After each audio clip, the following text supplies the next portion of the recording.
We were talking about heroes in the classroom, and they were doing a great job learning all about heroes, and I kept hearing the language was, when I grow up, when I grow up.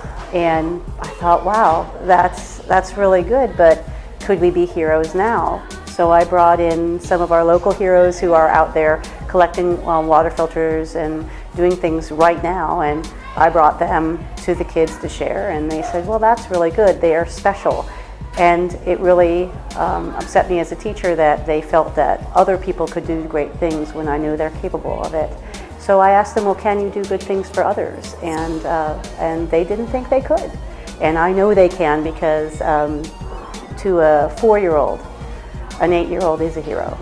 Everything they do, they emulate. And so we started talking about the difference between a celebrity and a hero, and that heroes really are in our community doing things for people around us and making their lives daily better.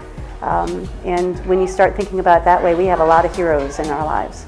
A hero is someone who makes a difference in the world, and he doesn't have to be a celebrity or a superhero or someone who has a cape and laser beam vision or something.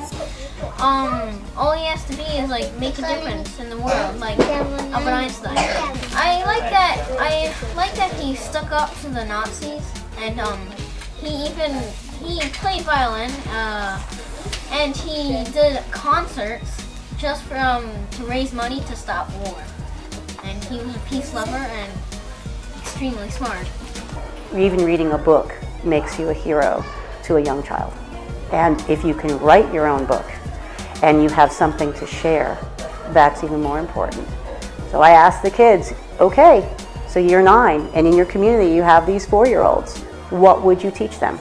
And they said, well, I don't think I have anything to teach. And I said, well, look back at when you were 4. What were you afraid of? What were you concerned about? Making friends, afraid of the dark, going to the doctor. And they began to really spark up with some great suggestions that maybe an adult wouldn't be able to give, because they're too far away from it.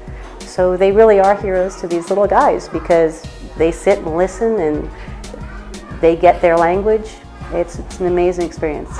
Well, first they're dressed as their heroes, and I originally wanted them to kind of make a book about what their heroes' lessons were, but I think most of our heroes are so distant. They teach us to be persistent, but the things that I think were important to them, truth is, a lot of them are still dealing with some of those issues, and so to write about it was good for both of them.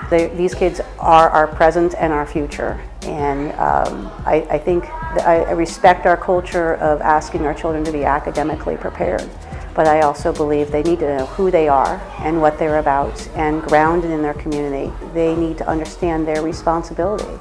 A lot of these children will be the leaders, and I think they also need to believe in themselves.